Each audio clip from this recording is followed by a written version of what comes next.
नमस्कार, times of Swaraj में आप सबों का स्वागत है और मैं हूं संतोष सिंह। और आज हम टाइम्स ऑफ स्वराज में चर्चा कर रहे हैं कि ये आज जो बहुमत हासिल करने की जो प्रक्रिया चल रही है, हम लगभग तय हो चुका है कि नीतीश कुमार बहुमत साबित कर लेंगे।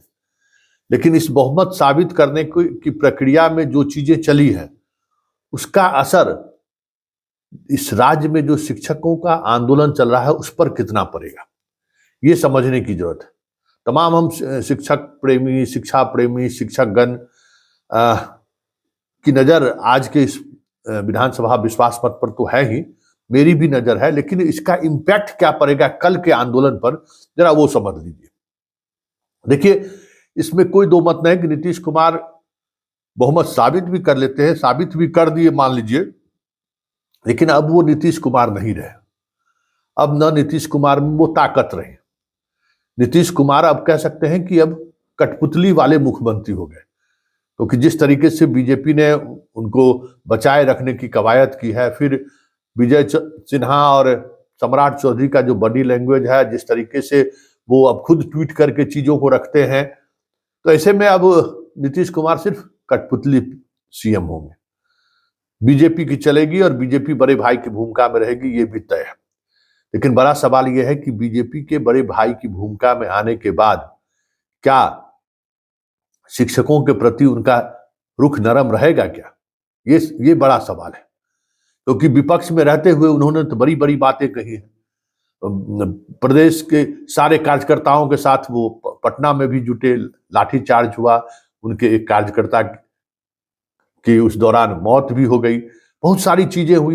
लेकिन सत्ता में आते ही सबसे पहले अगर हम कह सकते हैं कि बयान बदलने का काम अगर किया 24 घंटे के अंदर ही, तो वो भी बीजेपी वाले ही थे। चाहे सम्राट चौधरी हो, विजय सिन्हा हो, जो कुछ भी कहने वाले थे, जो कह रहे थे, उसका मतलब यही लग रहा था जो नीतीश के सोच में है वही चीजें हैं।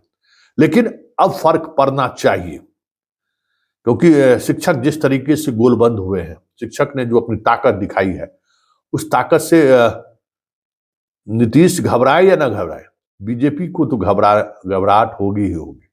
क्योंकि आने वाले समय में अब आरजेडी और बीजेपी आमने सामने होंगे। नीतीश लगभग समाप्ति की तरफ बढ़ रहे हैं। ऐसे में इतने बड़े आबादी को, मतलब इतने बड़े कर्मचारियों को नाराज करना, हमें लगता है कि बीजेपी के लिए फिलहाल संभव होता दिख नहीं रहा है। लेकिन बीजेपी की जो अर्थनीति रही है, या बीजेपी की जो सरकारी नौकरी को लेकर जो चीजें सामने आती रही है, अब देख लीजिए कि जब से 2014 से बीजेपी की सरकार केंद्र में बनी है, जितनी भी वैकेंसियां थी वो आधी से भी आधी हो चुकी है। बीजेपी शासित राज्यों में भी कमोबेश यही स्थिति है कि वो सरकारी नौकरी देने के पॉलिसी के खिलाफ है, ज्यादा से ज्यादा निजीकरण करने के पक्ष में है। इसलिए बिहार में कुछ अलग तरीके की चीजें होंगी बीजेपी के द्वारा, ये कहना मुश्किल है। लेकिन हमारी भी नजर है, आप सबों की भी नजर है, और उस नजर को बनाए रखें।